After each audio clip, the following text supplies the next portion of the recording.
Excellent. I think I'm going to go ahead and call this meeting to order, Travis, with roll call.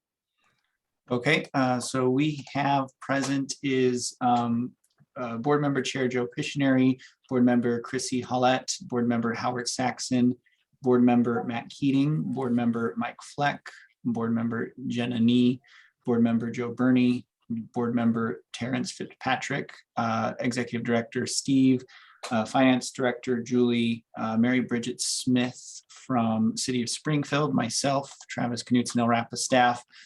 Joining us in attendance is an LRAPA number, which I assume is an LRAPA staff member, Chris from LRAPA, Colleen from LRAPA, Debbie and Robbie from LRAPA, and Marlene, who is our minute keeper from LCOG. And that is all who are present. Thank you very much. Very first thing I would like to state this morning is welcome, Chrissy Hollett from Oak Ridge. We appreciate you being here, and we're looking forward to your engagement very much so. Thank you, guys. I'm excited. Awesome. So we called a call to order, and then there is some any adjustments to the agenda. So, Go ahead. Joe, I'm not sure how we ended up with our board decisions being in the consent calendar, but that probably ought to be somewhere other than the consent calendar. Let me see here. Consent calendar approval. Oh, yeah, no, you're right. On the nominations are going to be a separate action item. So we'll go ahead and split those out, Mike. Good catch. So we can do the approval of the minutes, and we can do approval of the expense reports. We're going to pull C and D from the consent calendar, and those will be a separate action item with the board. Anyone disagree? Or all right, excellent. So we're going to go ahead and move forward with the public participation. If there's any members of the public, this is the time in which you can make some comments to the board. You're limited to 3 minutes each, and comments can be made on any item you wish. Travis, do we have anybody from the public that appears to be in queue? We do not have any members of the public that I'm aware of. If anybody here would like to speak, raise your hand on Zoom and I'll put you in the queue so you can speak. But as it stands, we don't have any members of the public with us right now. Okay, well, that was their opportunity. So we're moving on to the next agenda item. Is there any comments on a topic that's not included in today's agenda, which typically is an opportunity for the public to speak, and the board may not act at this time? So again, there's another opportunity for the public to speak. Anything, any add-ons, Travis, at all yet? All right. Not yet. Thank you. Moving on is this is now an opportunity for comments from the board in regards to bring up any unscheduled items regarding today's public comments. Obviously, there was no public comments, but if you had something that was unscheduled, it was a good time for the board members to speak up. All right, I don't see any hands up or anybody waving or frantically dancing or something, so we're good there. So we're going to move on to some action items, and this would be the action item. First action item number 4 would be the consent calendar. I would entertain a motion to approve only A and B of the consent calendar. I have a hands up from Mike Fleck. Do I have a second from anybody? I'll second. So, Chair, I'd like to amend that motion. Oh, sure. Go ahead. In the minutes, I would like the item 5 discussion of the PERS discussion. I would like the minutes to reflect that I voted no. Oh, okay. I didn't read them that close, Mike. Good catch. If we can make that, we could probably go ahead and make that motion with that to reflect. Okay, so that would be my motion to accept the consent calendar with that change. Sounds good. And I have a second from Howard. Do you still have a second on that with that change?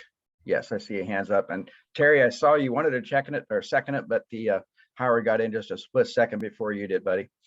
All right. So it has been moved and seconded to accept the consent calendar with one minor change. All those in favor signify by a hands up.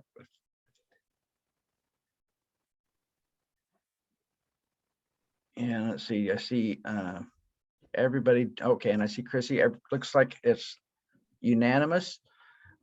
Anybody voting nay with it signify with a hands up, please. I don't think I see anything. Matt, I saw your hand up for the approval. All right, so it carries unanimously. Thank you very much, folks. So the next items is going to be, we're going to be talking about the nomination of the chair and vice chair. However, I want to make a statement here so everybody is aware of the process, so we don't get all messed up, especially me. So chair and vice chair, we need to make nominations for that, but the nominations do not need a second. So only one nomination would work. Then there need to be a vote and a majority wins. If more than one person is nominated for any position, I think we would like to just call out vote by name.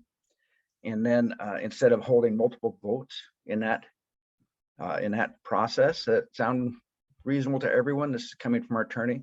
So Joe, you have your hand up. Go ahead. Yeah, I just wanted to say that normally right now I would be nominating, had Mayor Holston still been here, but she's no longer here, a rotation, right? So she as vice chair would be chair, et cetera. But given the transition and given the fact that I think our current chair does a good job asking on, calling on everyone, giving us all a chance to talk and speak our piece. And given the transitions that have occurred, and with your permission, Mayor Hollett, because I know we don't know one another well yet, although I look forward to that, I'm going to nominate you, Chair Pictionary, if you're willing to serve again as chair, and I'm going to nominate Mayor Hollett to be vice chair so that we can get back to that rotation after another year and after she has some experience under her belt. Thank you. Thank you very much. And yes, I do. I appreciate that. I think it's an important transition period, and the transition needs to be as smooth as possible. So before we have a vote and opportunity for other nominations, I see Matt Keating's got his hand up. Thank you. Chair, I'll be participating with my video shortly, but rare is it that I disagree with my friend and colleague, Commissioner Burney.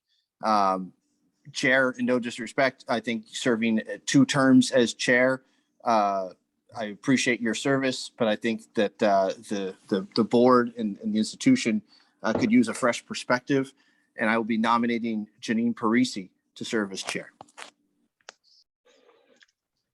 Okay, there's a second nomination. Is there any other Yeah, comments? there went our perfect record of you always agreeing with me. I'm sorry. Is there any other comments from any of the board members?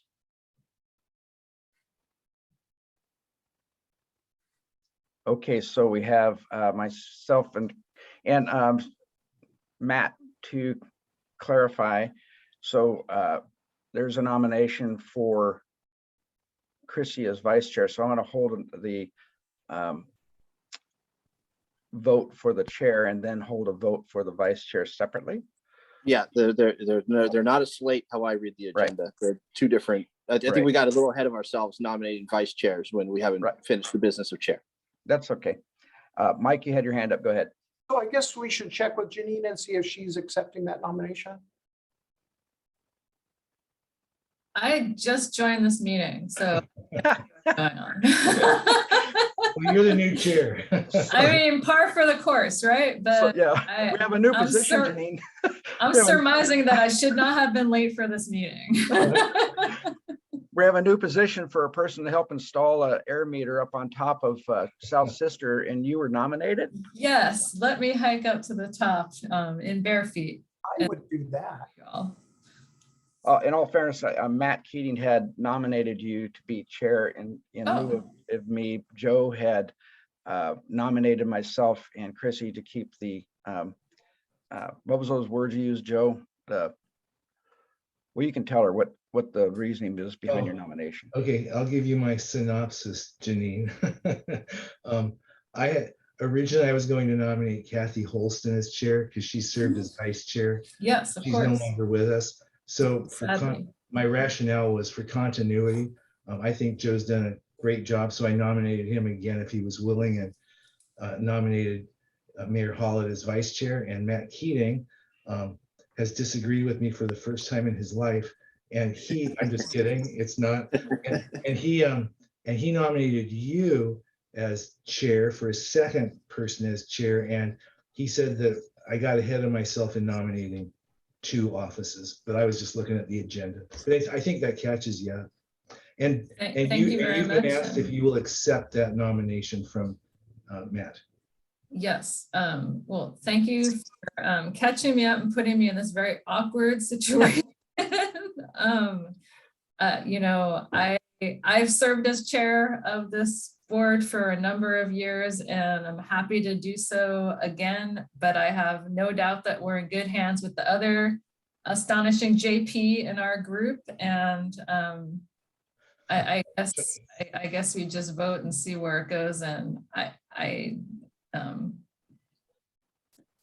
Appreciate that, Janine. honestly, you know, I would defer to Joe if he's got the time and the capacity. I'm feeling a little stretched thin, but again, this is not a huge ask, and I'm happy to serve if that's the will of the group.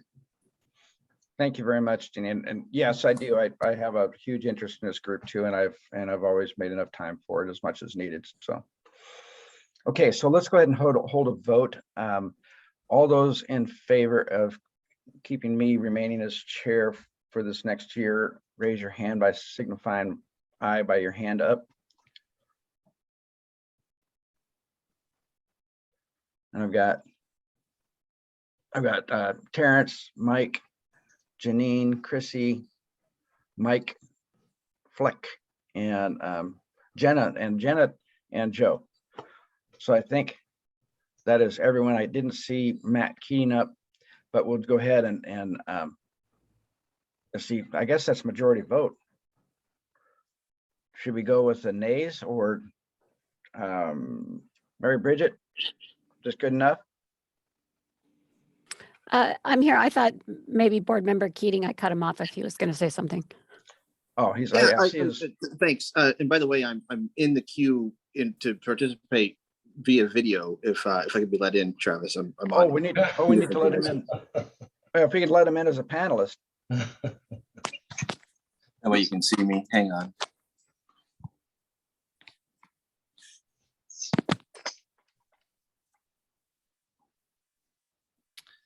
Thanks. Yeah, If I could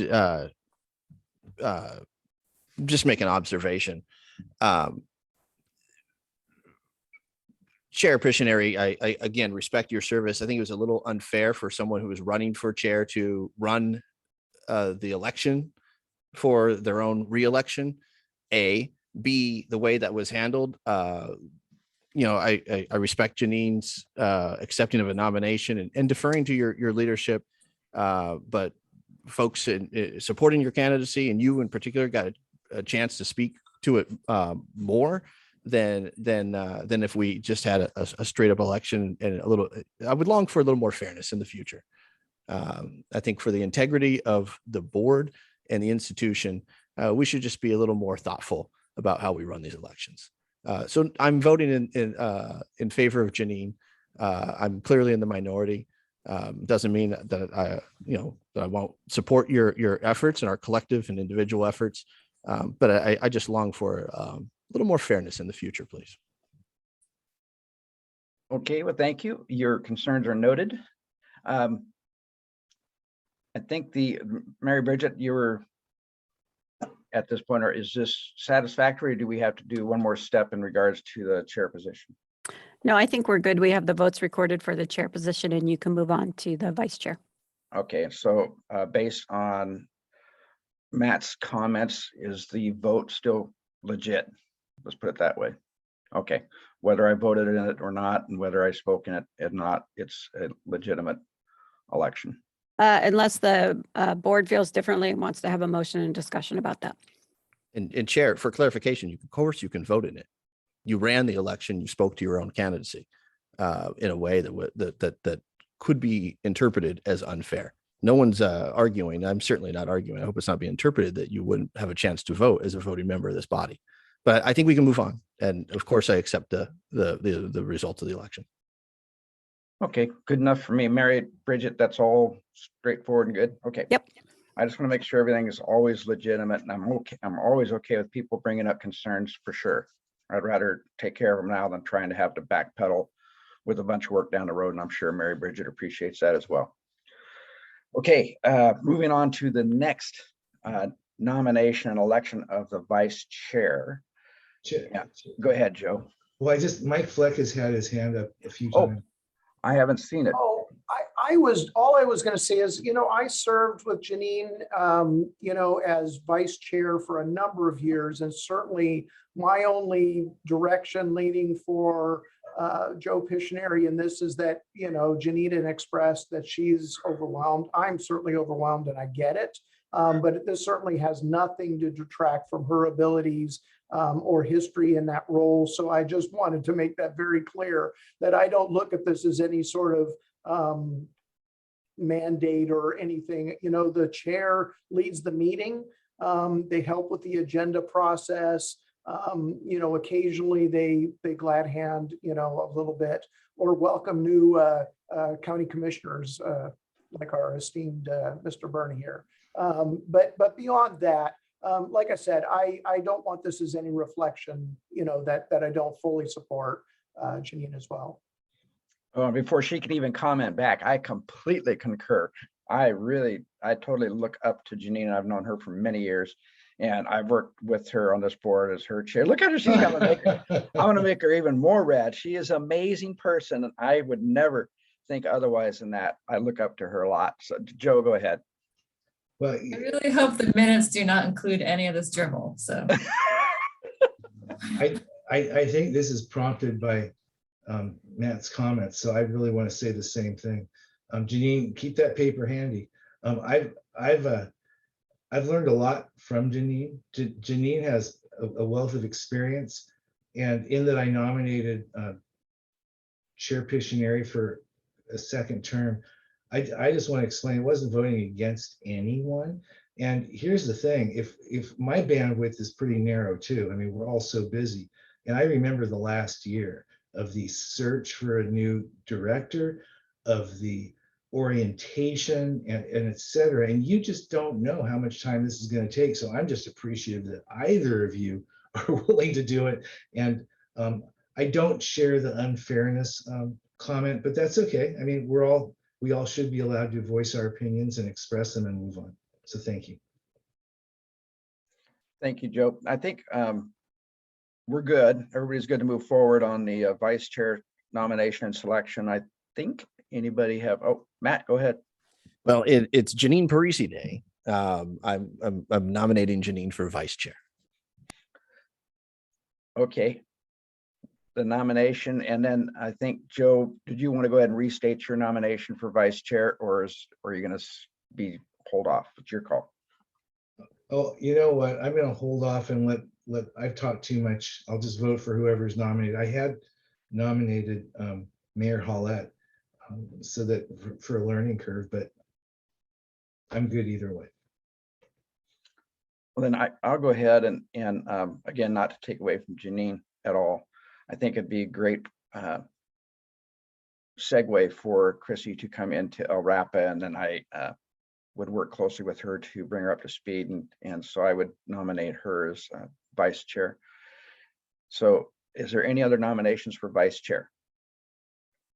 Okay, seeing none, I'm going to hold a vote first because of the first motion. Our first nomination was for Janine, made by Matt. I'm going to go ahead and hold a vote for Janine. Oh, wait a second. Janine, do you want to be?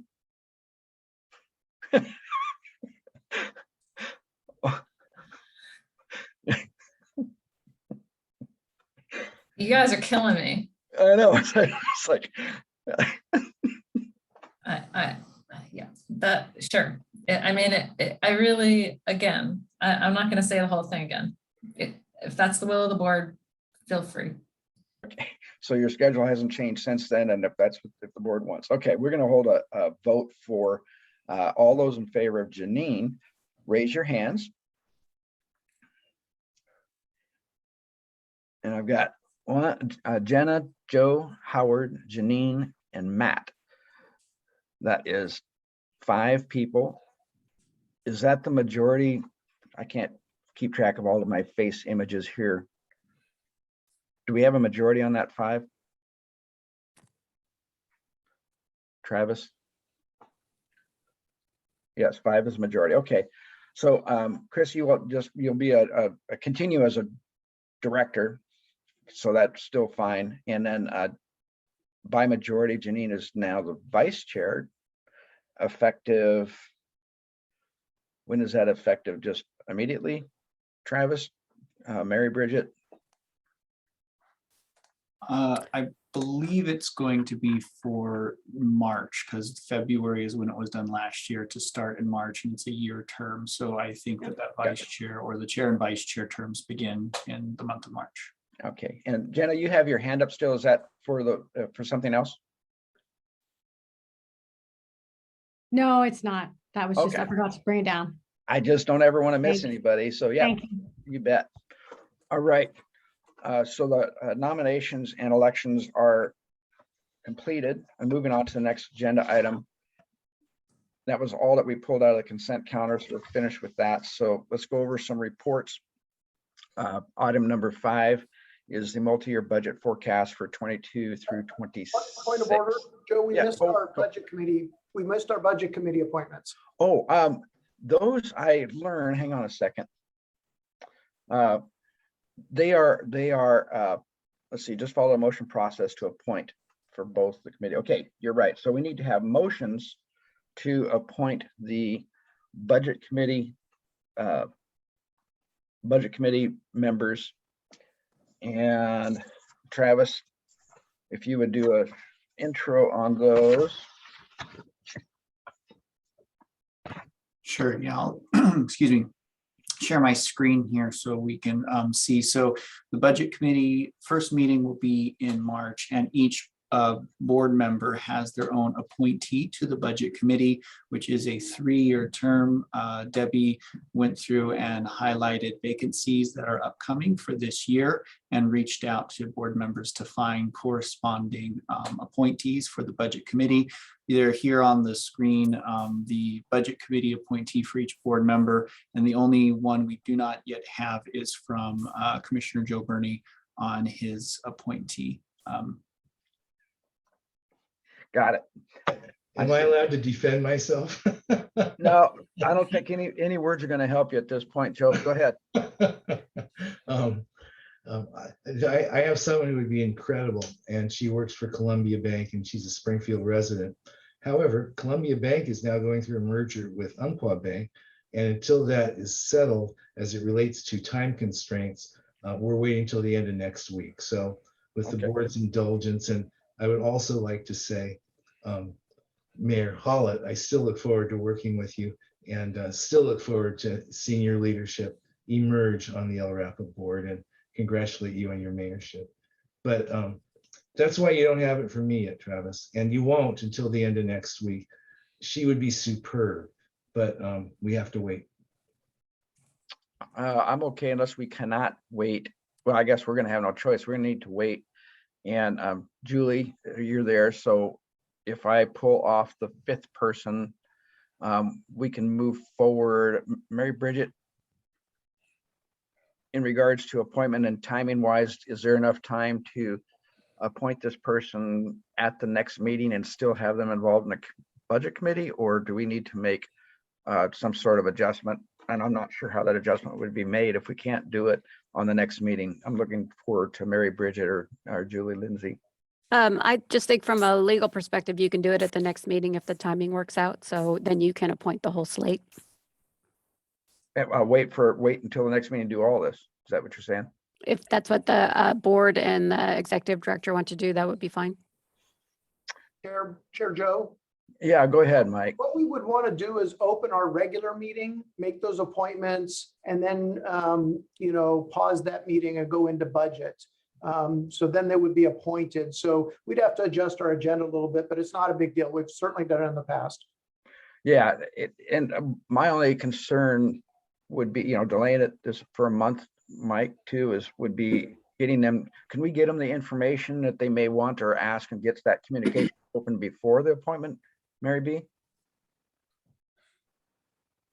I think you'd want to wait till you have them appointed, and Steve might have some input as well. I see his hand is up. Yeah, I see him, and I think that's critical too, to make sure they have enough time to look at that stuff. Steve, go ahead, and then Joe.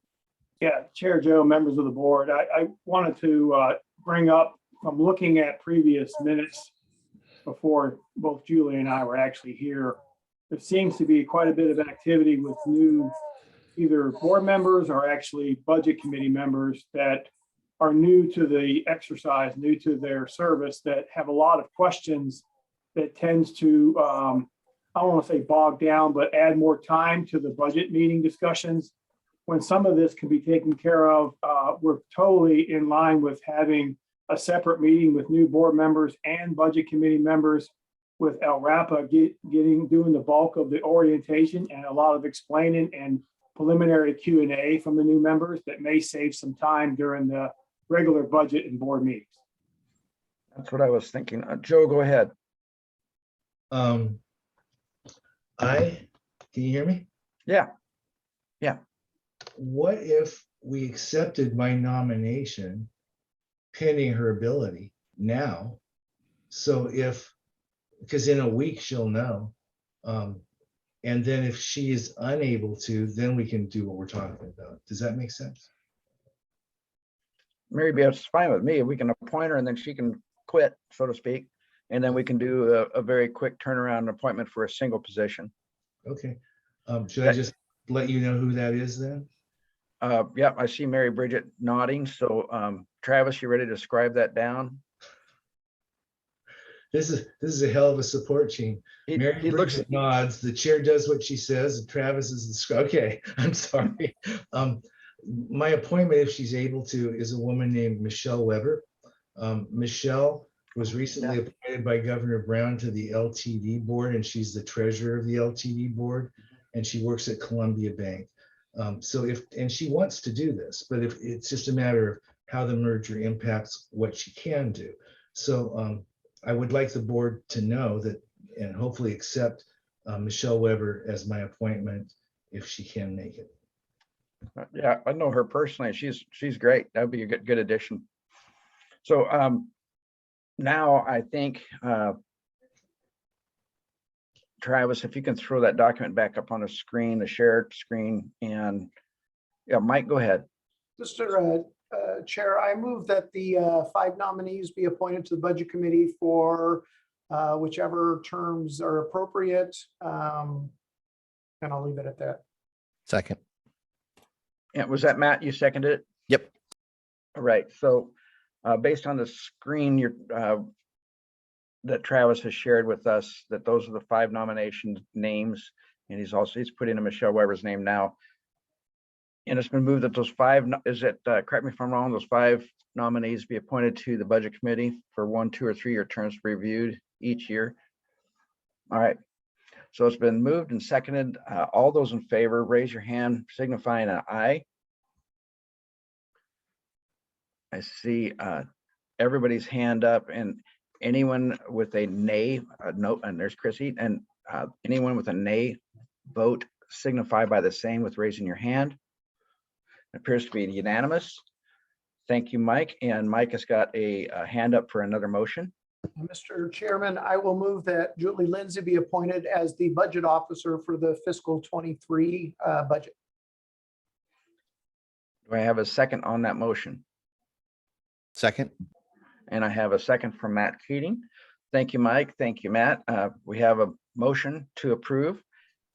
All those in favor of that motion signifying by raised hand. I see everybody's hand up. Anyone with a nay vote signify same. Doesn't appear anybody's hands are up, so that approved unanimously. Thank you, Mike. Thank you, Matt. Okay. So those looks like those expiration dates will be posted at a later time. Travis, is that correct for those?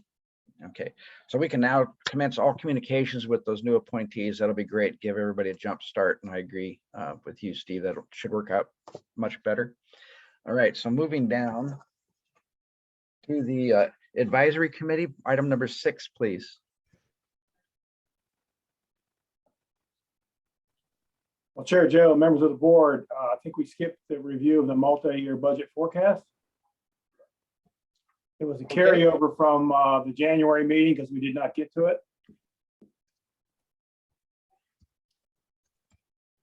That's fine. Go ahead, Steve. Okay, I can be brief. The attachment has several pages, but as an update, this document is presented this time of year, each year, heading into the budget planning cycle, which it's upon us now. It provides more detail on the LRAPA revenue sources. Traditionally, we've presented 3 scenarios on budget: base case, worst case, and best case. I have a question there to the board that to consider is, do we need to continue this format going forward? And the reason is this document will help us get ready for the budget process starting in March.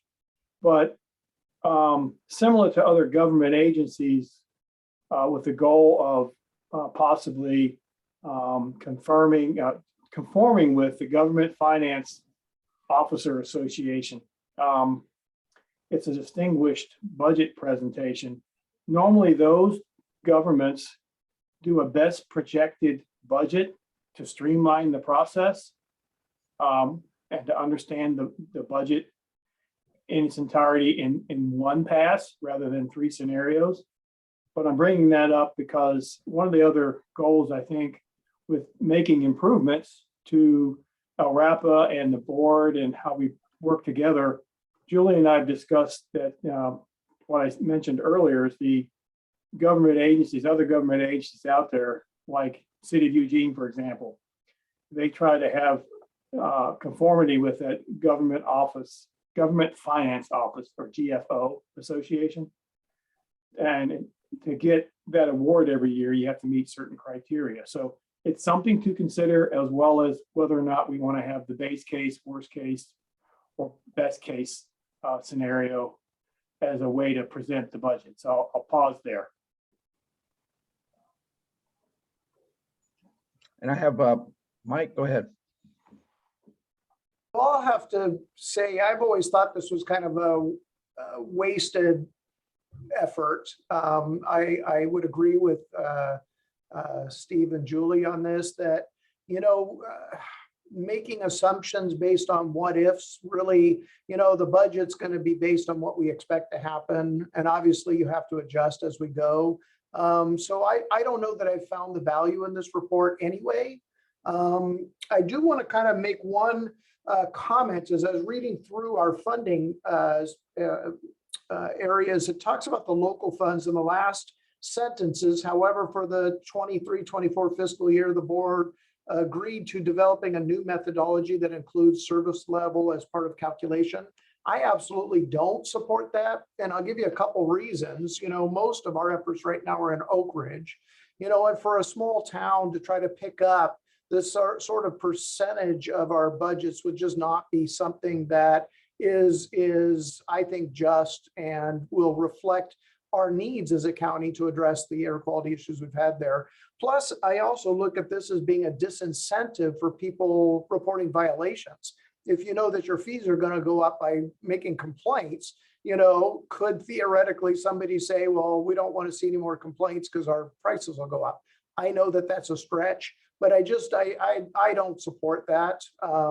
And so I just wanted to kind of make that clear known. Thank you, Mike. Oh, I got a hand up. Julie, go ahead. I don't know where that technology hand is. Can I just respond really quick, Mike, to that? Is the Oak Ridge, the work happening up in Oak Ridge is grant backed. So this would be for the general fund work. And from our November meeting discussion, we were going to try to get a smaller group together to come up with some methodologies and ideas so we can bring that up. Maybe you can join the committee when we put it together. But I know in November, we talked about Oak Ridge also, and folks questioned that. But most of that work up there is happening under a grant, which would be removed from the general fund piece. And if I could respond, Mr. Chair, yes, I totally get that it's grant funded now, but it certainly hasn't been most of the years I've been on this board. And so I guess I would hate to set, a mechanism in place that when grant funding may or may not be in the future, where we've now put ratios in that aren't reflective of that. So that's just my one concern. Thank you. Perfect. Thanks. I think Steve probably wants to respond. I have Janine's hand up, so maybe Janine want to hold off until what Steve has to say. Okay, go ahead, Steve. Well, I was just going to add, Chair Joe, members of the board, these are all good parts of the discussion to consider. When it comes to complaints, they're going to happen anyway. The public doesn't care how they're funded, really. So I may counter a little bit what Mike's saying. It disingenuizes the complaint process. The other thing that speaks for itself is our ability to get complaints, log complaints, and respond to complaints in a timely manner, which we've assumed that role at LRAPA for all of our partners and continue to do that at the best of our ability as timely as possible. This would help reflect that and support that if we had a better way to recognize the service that's being provided. Thank you, Steve. And go ahead, Janine. It occurs to me that this conversation about local dues really comes out of a discomfort with, that group that got together, 10 years ago and kind of came up with a formula to get us back to the 50% of where we were before the crash in 2008 or whatever that number was. And every year it came up, we would all get really uncomfortable because it just seemed like it was trying to get to a number of staffing versus a service level. Like, what is the level of service that we want to be providing our community versus what are the number of staff? So I support this from a service level discussion because I think that is the appropriate way to budget, not to get back to a dollar figure or to get back to a number of staff, but to what are the services that our community expects, and then what are the funds. So to me, it's a different, it's a more appropriate way to look at what our needs are. That said, I also am recognizing that it feels like the local funds are based in ordinance. So, I don't know how much flexibility we even have, because I think we have to, follow what the state requires us to do in terms of how we set those fees. So I think it's a good conversation to have. I just think that we have to put appropriate sideboards on it. Yes, thank you, Janine. I personally, I tend to agree with what she's saying. I think there's nothing wrong. You have a group of people that at that time were thoughtful and looking forward, which is what fiscally responsible people should be doing. And they did what was correct. But what was appropriate then, and even several years afterwards, may be appropriate at that time. But I think it's our responsibility to look at what is appropriate today. So, and be willing to change whatever needs to be changed, because we're not bound by anybody's decisions in the past. So Janine, go ahead. If we're ready, I just had a different question on the multi-year forecast, but I didn't want to shut off this conversation. So. Thank you. Yes. So any other questions, comments? Steve, go ahead. I think you're still in queue. Oh, Mike, okay, you're back with us. Okay, good. No, I'm just going to see if it'll work for a while. Okay. Chair Joe and members of the board, I wasn't going to go into any great detail with the rest of the document that gives a lot of background information. It also gives information about the fund types and how they're derived. We don't necessarily have to go through that together today. That could be left for a smaller group discussion later. But all of these fund sources are important to LRAPA and how it functions. And so I'll stop there and see what Janine's question is. Yeah, go ahead, Janine. I feel like I probably ask this every year and then I always forget the answer. The Airmetrics Enterprise Fund, does that kind of just float independent of the budget, best, worst, and whatever forecast? And then the federal grant, my understanding is that also provides some kind of pass-through value to LRAPA, maybe dollars and some staff support that kind of helps out with indirect. I'm guessing that since this is a multi-year, those funds drop off at when the grant runs out. So it may be best for Julie to try to help with that. I could start, but then I think Julie has the details that you're seeking. So, Okay. So the question on Airmetrics. So Airmetrics is run as an enterprise fund. So in our budget, you'll see it in a separate spot. So it has its revenues and it has its expenses. The grants, so it just depends on which grant. So we have the EPA grant 105 that the monies every year continue. Though we have like the tag grant that we were just talking about up in Oak Ridge, that one will end. It's a 4-year grant right now. We're trying to get additional grant for that. So some will end, some will not. The state funding and the EPA funding of our base grant, state funding of the general fund portion will continue. So unless something changes with those. So maybe to clarify, when you're looking at Airmetrics, are just assuming stable funding no matter what? No, we are not. We are working really closely with the sales manager right now to get as close to actual as possible in regards to projected revenues and expenses. The economy has changed and there's quite a bit going into looking at Airmetrics and some discussions that Steve and I are going to start fleshing out. So no, I will project as close to actual as we can. And I guess the fund, just to clarify, the funds I was really talking about the tag grant, because that is a significant amount of additional dollars. And I think most of that's going out contractually, but I do believe there's some indirect trickle down benefit to the organization from a staffing perspective. Correct. So we do get some indirect and some staff time covered. So Travis and Steve and I spend quite a bit of time on that program. And so we do have staff time charged to that grant and monitoring it and doing all of the financials for that. Okay, thank you, Mike. I have see your hand up. You're having a bad signal day. Go ahead, Mike. Yeah, for yeah, some reason, our internet connection's acting up. So I just wanted to mention that, years ago, our enterprise fund used to just make huge amounts of money for the agency. And boy, I've just watched it decline. It seems to me that we had a presentation in the last year or so where technology also changed where there are cheaper models out there. So that's why I've been kind of making the question, the point of we really need to evaluate whether this is, a service we want to continue or not. Thank you, Mike. Any comments regarding that? Yeah, it's always good. I think it's always good to question what we're doing. And if we're spinning our wheels or taking time on things that don't have a desirable outcome, then I absolutely am in favor of eliminating that or minimizing that or looking at it for any appropriate changes.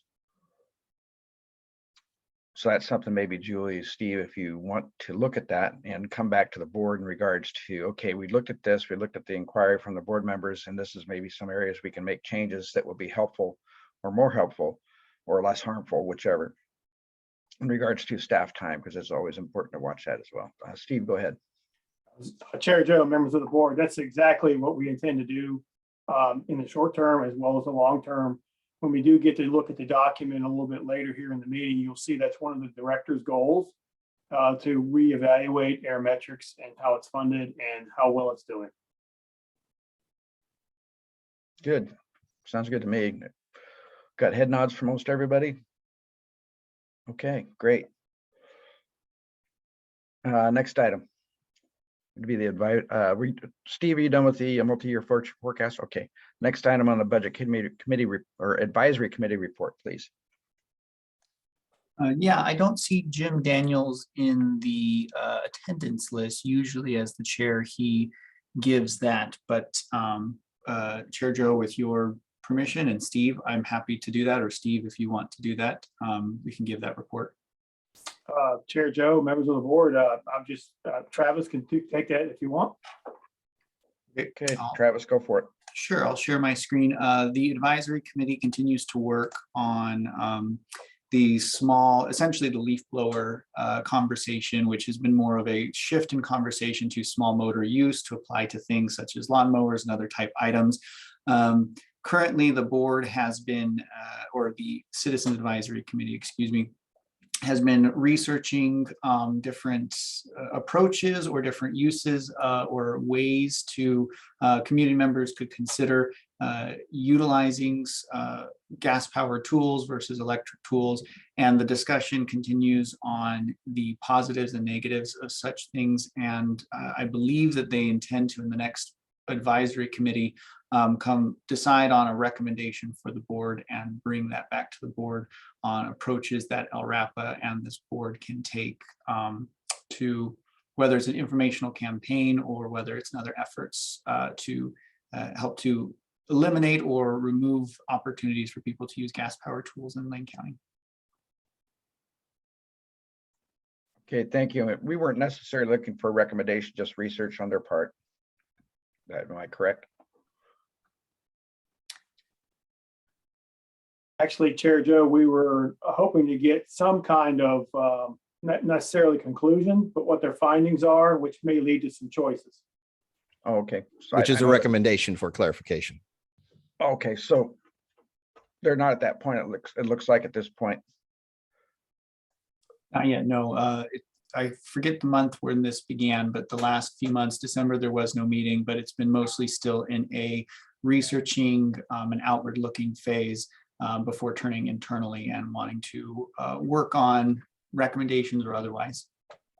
Okay, I know that it was my impression that the weather check on the board was mixed on this whole subject in the first place. That's why we went and asked them to get some information to us. So Joe followed by, or was it Matt followed by Joe? Either one of you go ahead and take it. Joe, go ahead. Oh, okay. This is my phone. I unmuted my microphone and dropped my phone. Typical me. This may not directly relate, and if so, anyone can just tell me to shut up.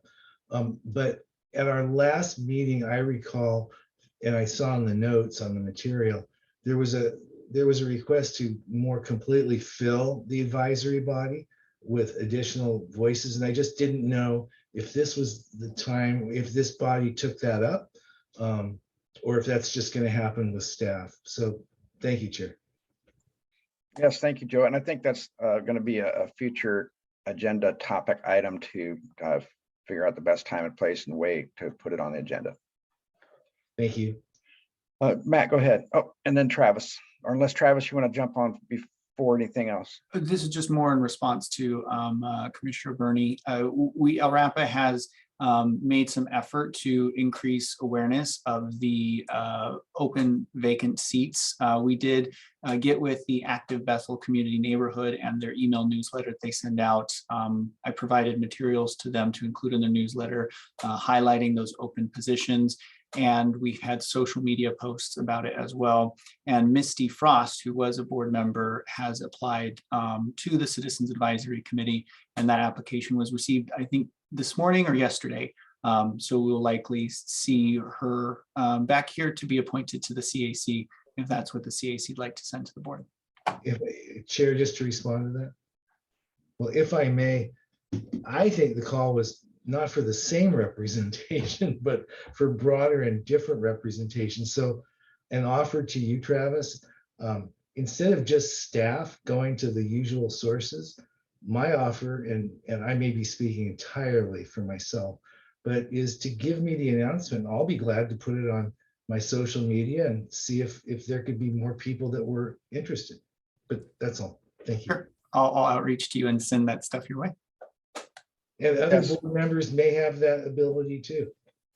No, Matt, I know I still have you in queue. I'm getting right to you. Kind of open this other door too, and I was just going to advise Travis to please share options to all the board members in regards to getting that out to the public, because I think all of us have got different parts of the county that I'm sure we'll be able to find some members, potential members that we can, that this board can appoint to the committee through the appointment process or through the application process, because I think it was across the board important that we had a good geographical representation, most of the board.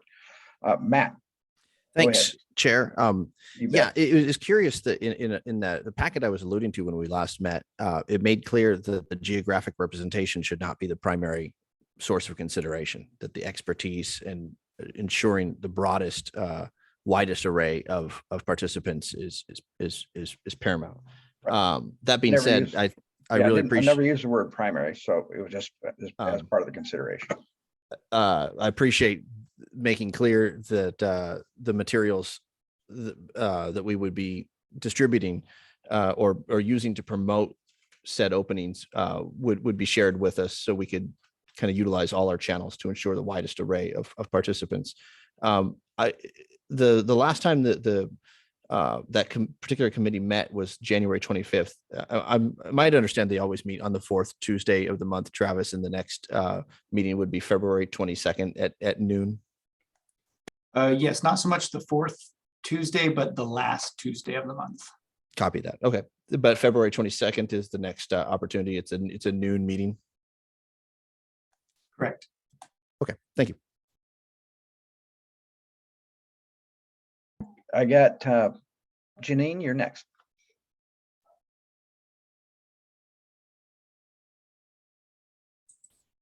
I just wanted to confirm with staff that you do have an application for a fire suppression or fire expert based on the connection that I made for the CIC. Chair Joe, members of the board, I think we were expecting one. I'm not sure if we received it yet, right, Travis? I'm sorry, I was reading another note. I missed what that was. Could you say it again for me? It's the fire suppression. We had an offer Oh. from Christopher Stein with ODF to join the CIC, and I just haven't seen any update. Yes, we've been in touch with Chris and he said he's happy to do it. We sent him the application so it can begin the formal process to that, which we have not yet received, but I don't want to be too pushy because we Yeah, appreciate the sure. volunteer time. So I will continue that outreach to get that application from him, but he did indicate that he's happy to participate and take on that role on the Citizens Advisory Committee. Oh, great work, Janine. I'm sorry? Great work. Oh, yep. Just to a couple of emails. And then just as a, maybe taking a play from the Joe Burney playbook, a little bit of an aside. I took a look at those notes and I have to say that I appreciate the process that the CIC is going through in terms of trying to figure out the best way to take this idea on, and maybe the challenge to the board is to maybe be a little bit more directive, so we take the best advantage of their time and resource capability, because I kind of feel like they're on this like very not very directed pathway. And to me, what I would have found, what I feel like what I thought we had asked them to do was to look at opportunities to engage the community about the options and alternatives and health benefits of non-small gas-powered engines. And when I look at the minutes, what I'm seeing is a whole lot of like conversation about, well, you know, the lithium ion batteries, you can't dispose of them. And, so it's more of a value discussion about whether or not these tools work. Like, oh, if you use an electric lawnmower, it looks like it's been mowed by a drunken goat. Well, I have an electric lawnmower and I think it works really well in my fairly large backyard. So I I'm not criticizing the CAC. I'm putting a challenge back on the board that we need to be more clear in our direction so that we're using their expertise, especially if we're recruiting more people and we're asking for more volunteer time. I don't want to ask volunteers to just be on a goose chase. I want to be very thoughtful about how we use their time and expertise. People's time is precious. So let's do a better job as a board in terms of how we direct work to the CAC. Thank you. Thank you, Janine. Mike, go ahead. You've been waiting for a bit. So, and I wasn't, when I asked last month about, the kind of the why we were doing it, because we didn't have the regulatory authority, I guess, if, say, for example, Eugene decided they wanted to do that, that's certainly under their authority to do that. And so I guess I do see a value that we can be a resource for them making that decision. I mean, I just, I would never tread there in my community, but we're a rural community where we have kind of different scenarios. So I guess I just wanted to kind of clarify that I'm not opposed to them looking into those sorts of things. I just wanted to kind of make it clear to us and everybody else that this isn't something LRAPA is going to regulate unless a city actually imposes it and asks them to. And so, but I do agree with Janine's comments as well, is I do think it needs to be focused and based on, really effective, I guess the science behind it and what are the possible alternatives. Thank you. Thank you, Mike. I'm going to jump on board with that too. If this topic, obviously, I agree with Mike wholeheartedly that there will be communities that are absolutely opposed to this type of regulation or attempted regulation. And I also believe too that this could be a viable resource for some communities, but we also need to look at the board and who the board represents, and their each person on this board has a constituency, so to speak. They need to represent their community. But if this type of work is not what is desired by the majority of the board, then that's a different topic. And if, again, we'll have to determine if it is costing LRAPA to do something that the majority of board does not want to do. So we have to keep that in mind. That's, I think, is paramount. We can't have work being done by LRAPA and LRAPA staff that is taking away resources from LRAPA on and work that the majority of the board wants them to do. So anyway, so Janine, you got your hand up, go ahead. Well, I just have to say that this is a perfect case in point why we need to do a better job as a board of agreeing what we send over to the CAC so there isn't confusion, because I don't think any of us directed the CAC to look at LRAPA regulating small gas powered garden tools. Like, I think if you were to look at the minutes, unless the minutes were completely incorrect, they would not say that.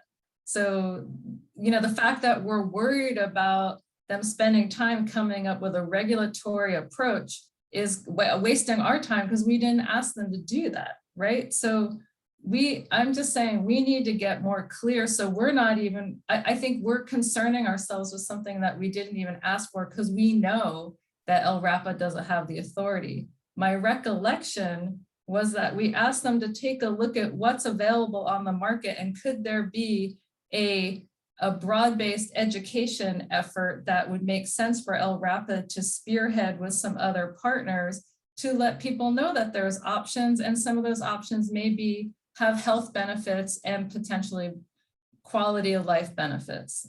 That's maybe I extrapolated my own feelings and I'm projecting, but I really feel like that's kind of where the majority of this group was, knowing that we can't regulate. So I don't know why we keep talking about regulation.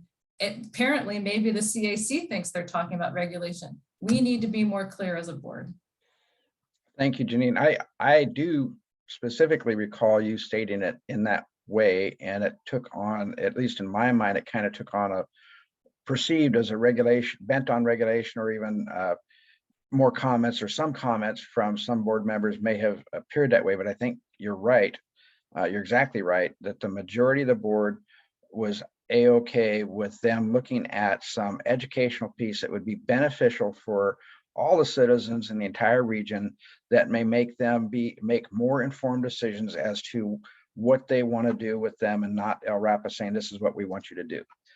So I have no problem personally with the committee working on it from that angle and not any other angle. In my, I think if I can, and actually I would like to get a consensus from the board so it is very clear. It's out of order, Chair. That's out of order. When you put the restrictions on it like that and say, and not any other angle, you're inserting this body you're putting the cart before the horse. They have the CAC hasn't come back to us. They already have a charge.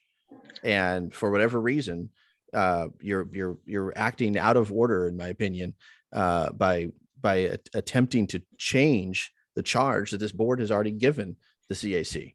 Okay. B, I'm not sure this is an agenda item, so I'm calling for the order of the day that we return to our agenda, please. So that's Howard, I see you in queue, and that's fine. So he does have a good point. It's not an agenda item for discussion, but we should absolutely bring it up towards the end of this meeting under new items or new topics. That's fine. And I'll be willing to talk about it then. Which would put a new item on the agenda for the next meeting, Chair. Point of order, we were talking about our Citizens Advisory Committee. This absolutely is a valid Correct. conversation under that. Thank you. And it is on the agenda already when it comes to the advisory committee agenda item number 6. So I think it's pretty open. I wish Mary Bridget was here, but I have a tendency to agree. It is an agenda item. It is advisory. And we looked at that report, and there's questions from the board regarding that report. There is question as to whether their responses to us are what we are looking for, and that attempts to clarify that are being made. So Howard, go ahead, followed by Matt. Yes, well, first, I concur with what Janine is saying. And secondly, I distinctly remember the whole conversation on this, and I don't want to beat it to death, but I think we came to the conclusion, and certainly Steve Dietrich confirmed, that LRAPA doesn't have any regulatory authority on small engines, and it's a state and EPA issue. So I don't know why we're getting balled up about talking about LRAPA and the CAC coming up with a recommendation to come up with a regulatory scheme, which frankly, I don't think would work anyway, at least at the local level. So I thought the whole conversation was, as Janine said, is that we wanted the CAC to look at how to educate the public on the dangers of using small gasoline engines because of the incredible amount of pollution that they put out, as well as noise. And certainly it might be something that a city like Eugene or Springfield or other might want to undertake somehow under some kind of regulatory program. But I don't remember any discussion about LRAPA or CAC being charged with coming up with recommendations on coming up with a regulatory framework. So anyway, that's my comment.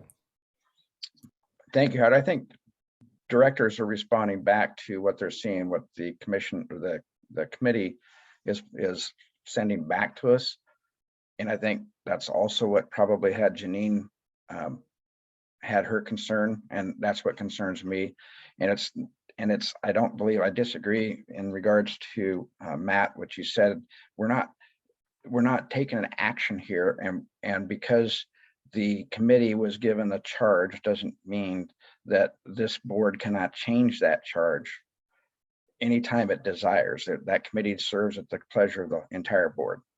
Correct, So, Mr. Chair. But if the charge is education, as I recall, right, and as Janine and Howard have summed it up perfectly, yeah, then why are we having a conversation that seems disingenuous and unfair to the work that volunteers on the committee and staff have put in to bring back the information to this board? Why would we change midstream the direction we've already given the CAC? I am just reiterating the charge, and indicating to them that that is what that topic, the education in that arena is what we're asking for, and nothing else. That's reiterating. It's the same as what Janine said, same as what Howard said, is I just wanted to make sure that that was clear to everybody. So Mike just put out a note, and I think we're kind of spinning our wheels here. If anybody disagrees, let's go ahead and add in now, but let's move on. All right. So that being said, we have a director's report. Steve, go ahead. All right, thank you, Chair Joe, and members of the board. I can run through the director's report fairly quickly. This is next to the last agenda item. From an air quality index perspective, you see for the month of July there were a total of 31 moderate days between the three geographic locations. There were no unhealthy days, and the majority of the days were actually in the green or good. Moving on to the complaints section and down to the table there, you'll see that for the year of 2021, there were almost 800 complaints that LRAPA fielded and investigated, which harkens back to an earlier discussion we had with level of service when it comes to the service that LRAPA provides for all of its partners. And then when you look at the year 2022 so far, there were 40 complaints related to smoke, either from the outdoor burning or the homewood heating perspectives. And so again, as we go from one season of wood burning into wildfire season, unfortunately, we're always going to have these as some of the complaints. I'm ready to move on to the enforcement section, if you will. It's a little lighter this month because we've been moving through some other enforcement actions leading up to this month. There's 4 pending. The 4 pending, if you want to scroll down to those, Travis, that would be helpful. It's later in the document. There you go. Oregon Industrial Lumber Products. That one there, I'm not going to go into a whole lot of detail because these are pending rather than being resolved. But there's an equipment and materials delay, which is affecting the ability for the work to be completed. The facility is planning on putting in a multi-clone to help with the ash fallout on the property of other people near the facility. So that's still on the timeline is being extended because of a supply issue with the equipment that they need. With Jasper Wood Products, it's also a pending. There is a notice of non-compliance that was issued back in November, and looking at the 2 incidences that it could be deemed as violations with the installation of a natural gas fired boiler, as well as the green, the veneer manufacturing green end that was installed, both of which were LRAPA was not notified before this construction work actually took place. We're in the process of looking to send a notice of civil penalty associated with those 2 activities. Moving on to the third item, also pending. This is an individual outdoor burning related that did not, violated illegal outdoor burning. Basically, is what it amounted to, and some of the items that were being burned. It's in the pending mode because we do need to seek some legal advice on the occurrences that took place before we could get to a resolution. So that one's being delayed a little longer. And then the last one here is another outdoor burn violation. Noah Lacey. This one's moving along a little bit better, and we're looking and are considering a request of reduction of penalty, which I believe is still being worked on, and then it will be resolved. I'll pause there in case anyone has questions. Do I have any questions from the board? Okay, continue, Steve. Thanks. Okay, then on to the let's see, back to my pages here. Asbestos. There was only on the asbestos front. There were a total of so far in 2022, 38 total asbestos abatement notices that we processed, and then we are inspecting 13. The overall goal is to try to inspect at least 15% of these facilities on an annual basis. On the permitting front, you see there that there was a total of 1 Title V issued, 11 ACDP, and for a total of 12 so far this year. Okay. Hang on, Steve, or hang on just a second. I got a couple of hands up if I can. Oh, I'm sorry. It's I all didn't right. notice. Matt, followed by Howard. When you were at DEQ, and there was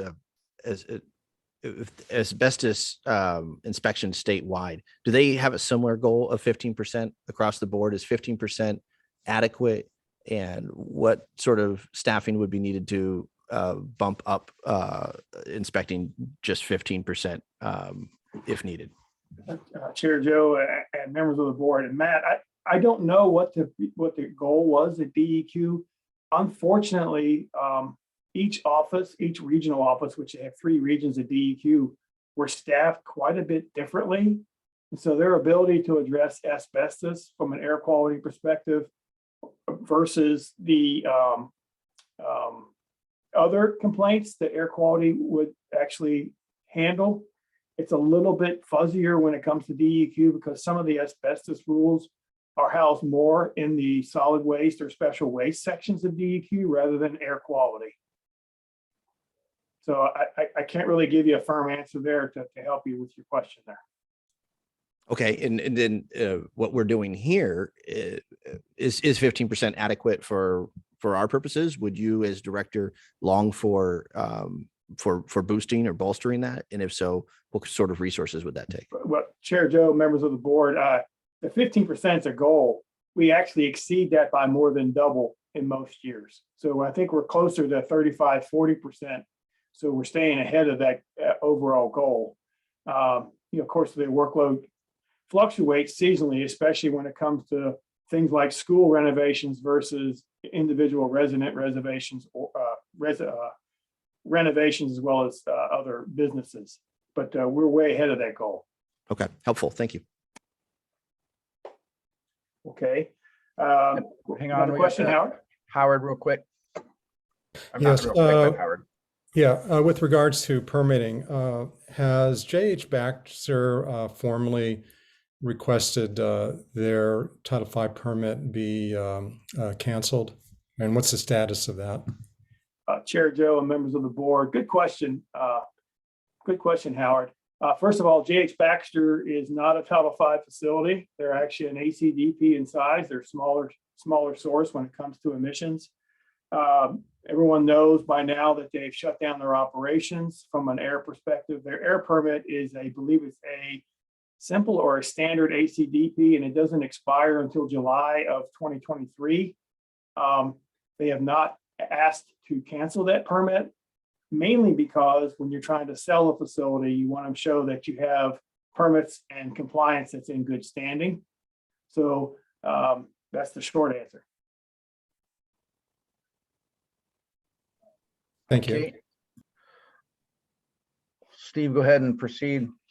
Okay. The next section is on Travis usually takes care of this when it comes to smoke management and public outreach efforts. Travis? Yeah, so we have most of the work this time of year is not focused on wildfires. Of course, when it comes to smoke management, it's mostly on homewood heating and outdoor burning, dependent upon the air stagnation that we may be seeing. In January, we had 2 periods of prolonged air stagnation in the Willamette Valley, which prompted 10 homewood heating days. And then ongoing outreach continues to be on J.H. Baxter. January, big effort was wrapping up a ArcGIS story map that was created jointly with DEQ, City of Eugene, Oregon Health Authority, and others as a informational sort of document almost to provide for the community and whoever else has an interest in the facility to understand the history and efforts that are being taken on the facility currently. And that engagement continues. There's a public meeting that took place on January 25th with the core team, which is a group that's been formed on J.H. Baxter, and an upcoming meeting scheduled with the Active Bethel Community Neighborhood Association on February 17th. and lots of media contacts and interviews over the last month with questions about J.H. Baxter and the news associated with them. And that's kind of the high level look at public affairs work for the last month. Thank you, Travis. I see Janine has her hand up, followed by Howard. You know, the news of J.H. Baxter closing is a pretty significant piece of information for us as a board. I was a little surprised to read about it in the paper and have not had any heads up or forewarning or just a, hey, you should go check out the paper. There's a pretty big piece of information. So I just wanted to say, you know, I think I've mentioned this to the director, but I just wanted to let the rest of the board know that I feel like this has eaten up so much attention, and it is such a point of anguish for certain community members to have it as kind of a passing piece of information. Just doesn't feel like it does it the appropriate level of attention by this board, because I've had people contact me who are in, like, you know, for right or wrong, have a lot of fear and anguish about their property values, their personal safety, their children's health.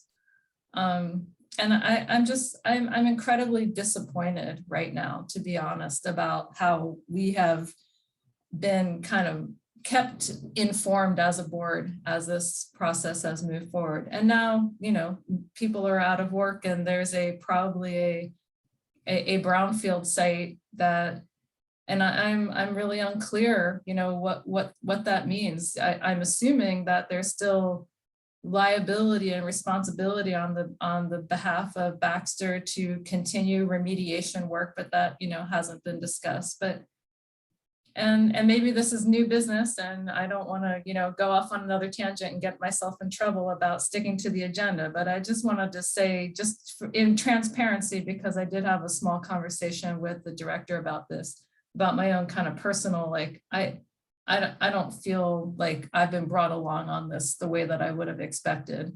And I have community members who reach out to me literally the same week, and then literally 2 days later the plant is closed. So just very awkward, and I felt very blindsided. So with that, I'll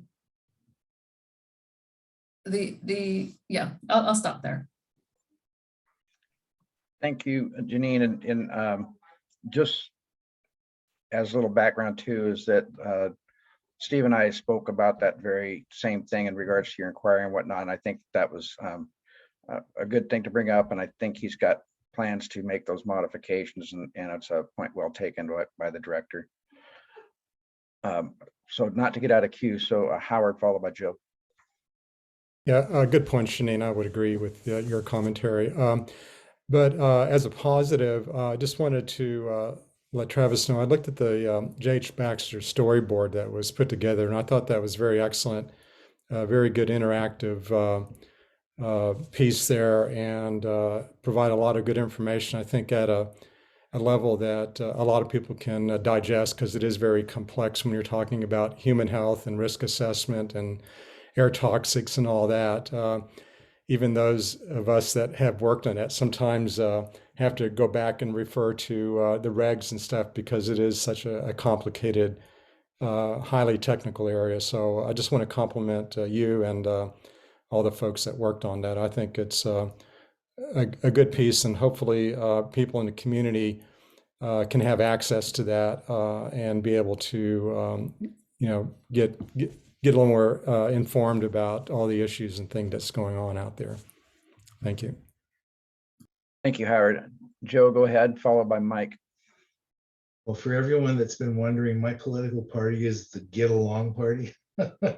So I want to, in that spirit, echo as strongly as I can both Janine's comments and Howard's comments, because I also looked at that storyboard, and yet this is really a critical thing. And forgive me, but I also want to say, when something is current and critical like this, as far as I'm concerned, we just work it into the agenda, whether it's there or not. I would hate to be to ever be in a position where something topical, if it wasn't printed on an agenda, is used to silence discussion on that topic. And I think this is an example of that. Thank you.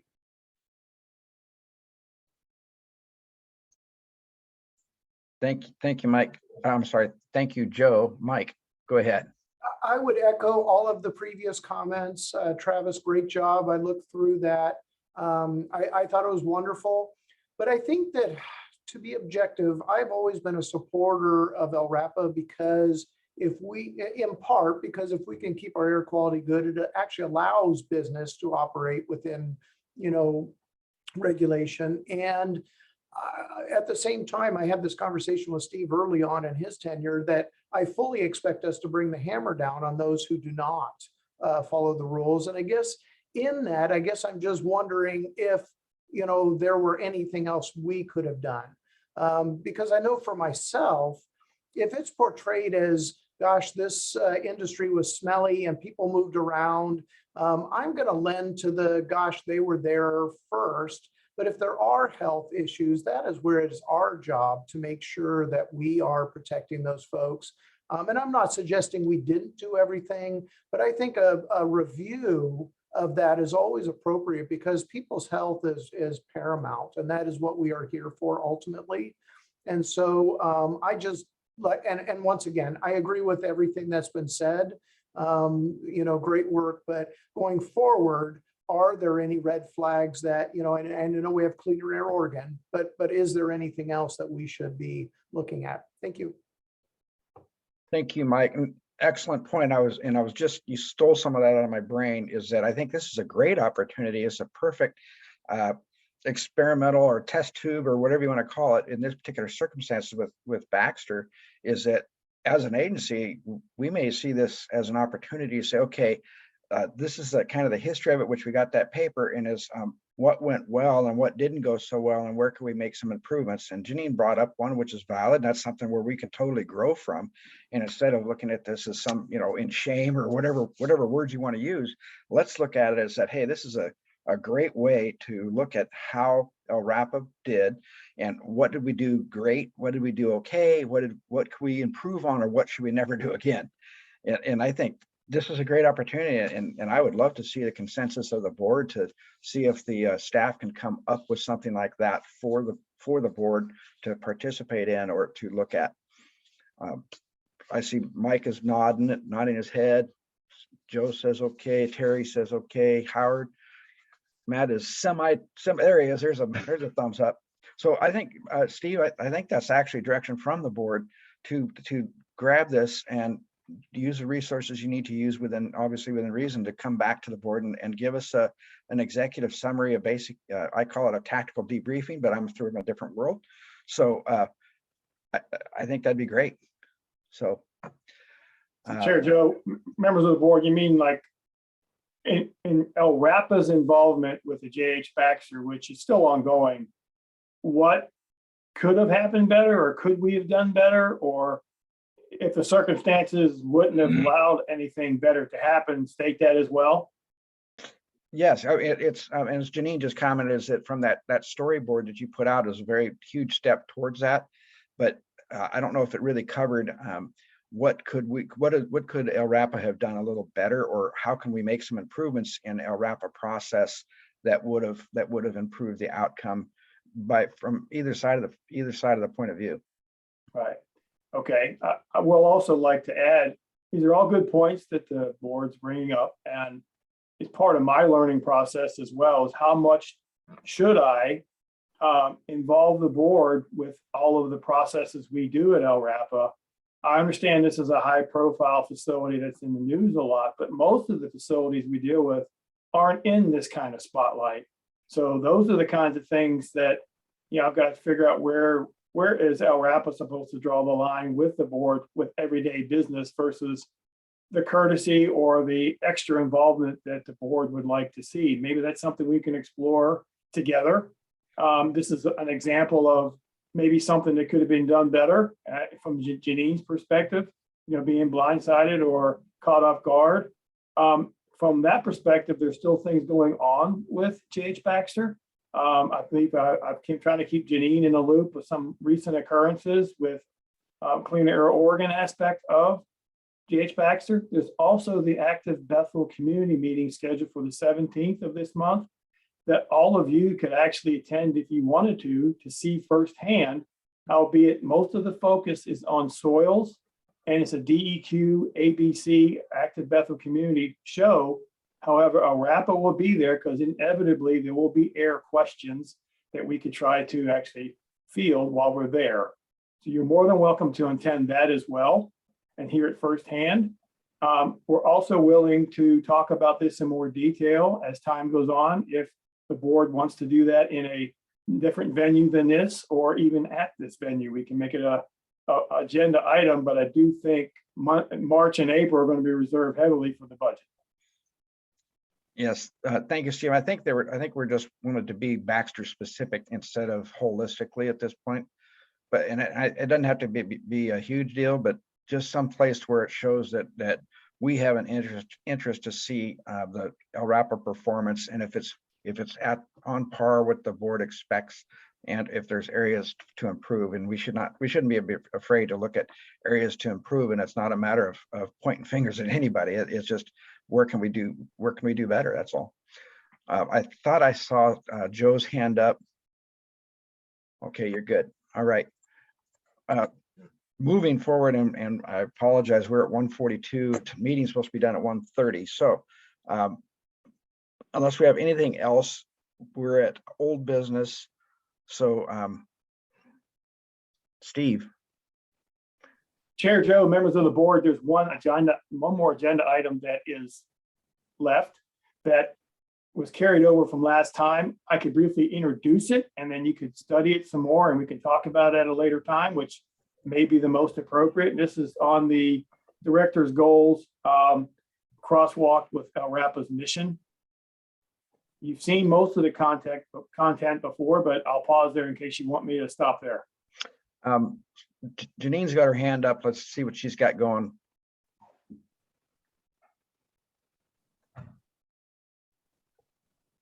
You're okay. You were silented, Janine. I didn't see. Oh.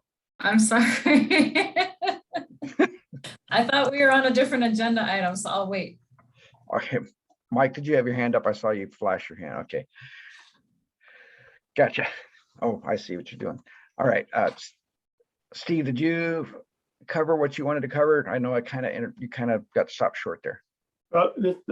It's under old business there discussion. It's where I'm right with the agenda item resides. I can introduce it and just pause if you want, because there's plenty of pages to read, but it's all about the director goals that have been crosswalked to the LRAPA mission.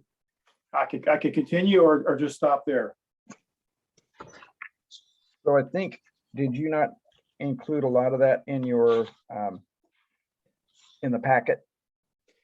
Yes, it is in there.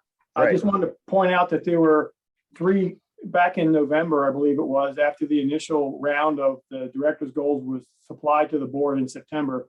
In November, there were comments made by board member Matt Keating, board member Howard, and board member Janine about how to maybe take the original document and reformat it and change it to address several things. One is crosswalk to the goals, to the LRAPA mission, to identify any impediments to achieving the goals and how can the board help. And then as well as the last one, financial stability and assessing individual programs like air metrics and Title V. All of those are reflected in this reformatted and redone document. Okay, thank you. Questions from board members? Okay, I think, Steve, if you want to, we can move on. We got most of the information in our packet. Chair Joe, members of the board, that's the end of the director's report. Okay, perfect. Janine, hand up and microphone off. Oh, there it is. So I really appreciated the crosswalk. I need to spend a little bit more time with it.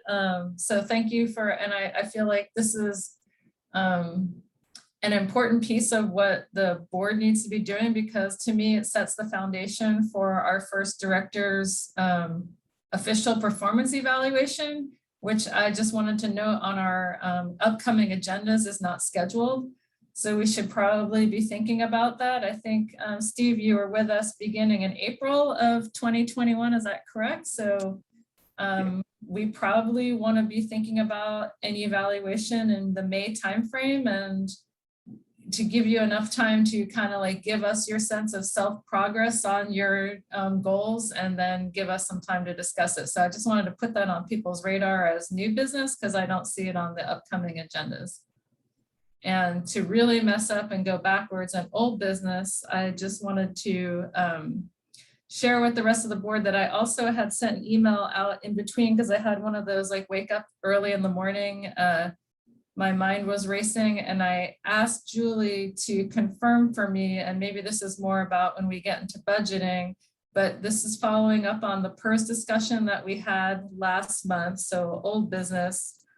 I asked to just confirm that when we're looking at our future PERS costs, that we are building in the cost of having employees who currently are not going to go with PERS, that doesn't make sense to them, retire, and then new people come on who then will become PERS employees. So I just wanted to make sure that additional $20,000 or so that we're looking at for future costs will include moving forward, basically the full complement of LRAPA staff being fully in PERS.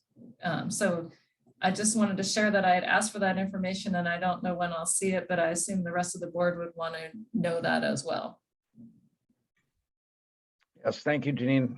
I'm guessing that several board members have made that call, and I think Julie's provided. I know we've talked about it before, and so yeah, good information should be shared across the board. That's something to be shared. Good advice, Janine. Okay. New business. So just in discussions, in my discussions visiting with the director on different occasions, I just wanted to let board members know that they are always welcome to contact staff.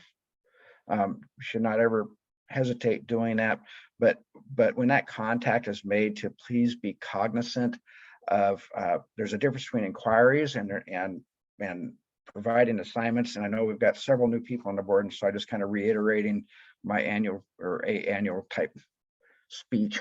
But anyway, there's a big difference between assigning or attempting to assign staff with work and or just general inquiry.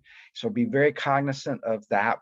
We can't, as individual board members, direct staff to do work without involvement of the board and consensus of the board that is something that that we support, and that always, yeah, and always CC any inquiries by way of email, CC Debbie, so that way those things can be shared. And that and do know that staff, and I asked Steve to please make sure that staff lets a director that's contacted them know that that may involve extra work, and that they will go through Steve to see if that is going to take away from other work, except to pull resources away from other areas. And so we need to involve the board with those type of inquiries, so we don't have staff chasing and putting out small fires. So Joe, go ahead. Oh, I was just going to reiterate that principle. So with the county board of commissioners, we have 3 whole employees that work for us.